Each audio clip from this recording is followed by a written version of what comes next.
Kumusta mga brad? Ito nga po sa atin kapag sinabi mong Suzuki na scooter. Kilala dyan ang Bergman at ang Avensis. Isalin na rin natin SkyDrive. Pero syempre itong Bergman at ang Avensis nga po ay suki na talaga. Suki na sa panalait or pangungutya. Yung Bergman daw parang motor ni Johnny Bravo. Samantala yung Avensis daw mukha daw donkey. Yun nga po yung palagi nilang sinasabi. Pero alam nyo ba doon nga po sa bansang India, meron pa nga po silang isang scooter na kilalang kilala din. At ito nga po ang Suzuki Access 125.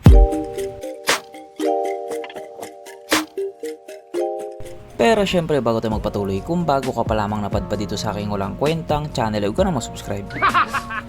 So yun na nga, bukod nga po sa Bergman Avensis, meron pa silang isang motor na bulky ang kaha tapos medyo maliit yung gulong. Ito nga po ang Suzuki Access 125. Kung sa bagay pag mga Indian style scooter nga po, halos ganito talaga yung mga itsura or mga pormahan. Parang trademark na nga po sa kanila yan, yung maliit na gulong. Kaya doon nga po sa kanila, hindi po big deal yan. Mas gusto pa nga nila yan. Dito lang naman kasi sa atin ang medyo maselan. Doon sa kanila, basta nagpa-function ng tama, pwede na yan. Kung titignan nga po natin ang itsura sa motor na ito, may dating din naman siya. At hindi ko rin masasabing pangit siya. Kasi para sa akin, okay naman yung looks niya. Panalo kumbaga. At dahil ito nga po ay brand na Suzuki, sigurado din na quality. Kaya dahil dyan, pag-usapan na lamang natin kung ano bang meron sa motor na ito at kung gaano nga ba talaga siya kaganda. So ito nga po ang Suzuki Access 125 na mayroong 124 cubic centimeter engine displacement, 4-stroke single cylinder, single overhead cam with 2 valves, powered by SEP or Suzuki Eco Performance. Ang ibig nga pong sabihin, mas pinalakas na makina at the same time mas pinatipid pa din sa gasolina. Fuel injected, kaso lang ito po ay naka-air cooled pa din. Panis yan sa Honda Click 125. Pagdating naman po sa kanyang power, ito po ay merong 8.3 horsepower, 6,500 RPM, 10.4 Nm of torque at 5,000 RPM. Na ayon nga po sa mga Indiano nakagamit sa motor na ito po ay kayang tumakbo sa bilis ng 90 kilometers per hour. Pero kapag dinala sa Pilipinas yan, panigurado aabot ng 120 kph yan. Syempre, ibang usapan na kapag Pinoy na nakasampa.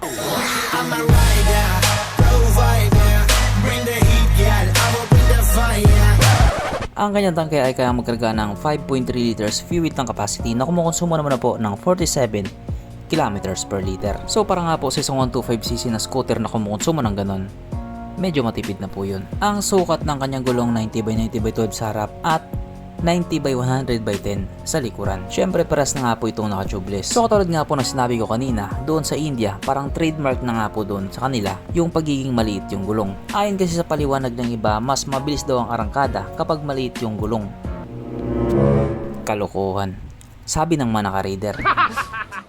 Pagdating naman po sa kanyang braking system, ito po ay naka-disc brake sa harap at drum brake pa din sa likuran. At wala din po itong ABS. Pero wala naman pong problema doon. Okay lang naman yun. Kasi nga 125cc lang naman siya. Tsaka hindi naman ganun kabilis yung takbo niya.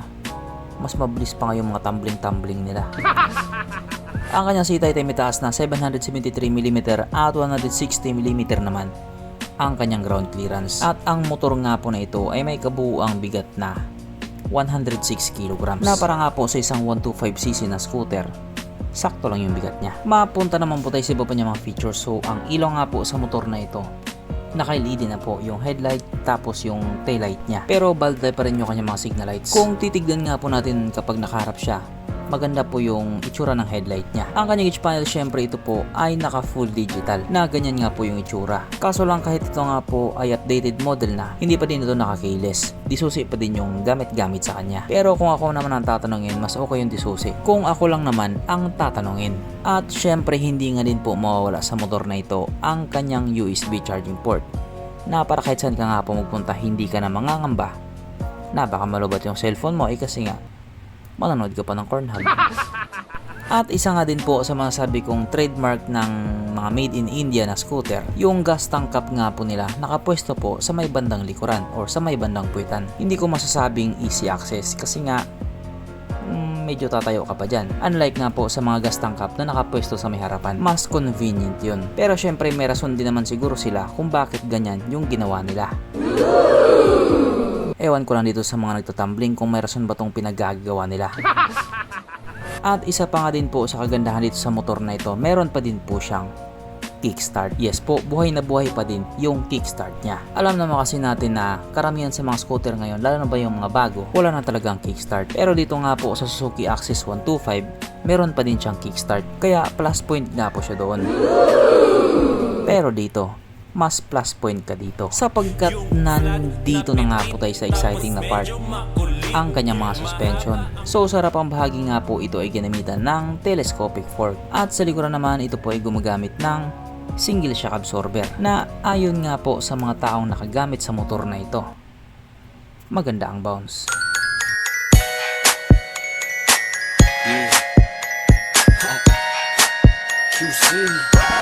Syempre ano pa ba? Meron pang isa.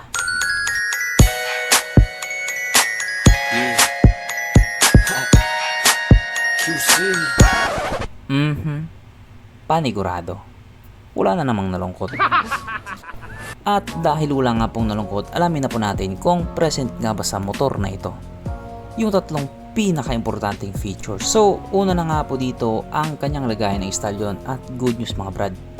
Meron siyang ganun, hindi lang isa kundi dalawa. Meron siyang lagayan ng stallion. Pangalawa, meron din po siyang sabitan ng pulutan. At oras na nga po para sa ating Red Horse check ang pinaka-importanting feature sa isang motor. At ayon nga po sa aking masusing pag-aanalisa, ang motor na ito ay kayang magkarga ng 2 kahong Red Horse at kasya pa 1 kahon sa kanyang underseat compartment.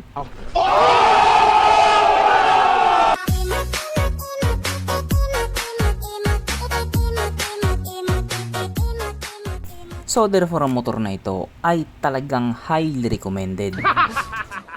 O diba, malupit talaga. At regarding nga po sa kanyang presyo, ito nga po ay nagkakalaga ng 81,700 Indian rupees. Na kung i-convert nga po natin into Philippine peso, ito po ay papatak ng 55,000 pesos. So malayang-malayo nga po na mas mura yung motor dun sa kanila kung ikukumpara dito sa atin. Kasi kung titignan nga po natin yung mga pinsa niya, yung Burgman nagre-range ng 80 to 90 plus, yung Avensis naman nasa 80,000 plus, samantalang itong Suzuki Axis 125 ay nagkakalaga lamang doon sa kanila ng 55,000 pesos. Okay. Pero kung sakaling ilabas naman yan sa Pilipinas, panigurado magbabago din yung presyo niyan. For sure tataas din yan. Siguro nasa mga 80 plus din yan. Kapantay lang din ng presyo ng Avensis at ng Burgman. Pero kahit nga po ganun, mas okay pa din kung ilabas nila dito sa Pilipinas. Mas maraming motor, mas maraming pagpipilian. Kaya sana lang talaga, dalhin na nila. So hanggang dito na lang muna mga brad, kung may gustong sabihin or gustong idagdag doon sa mga sinabi ko, mag-comment ka na lamang sa baba. Okay, bye.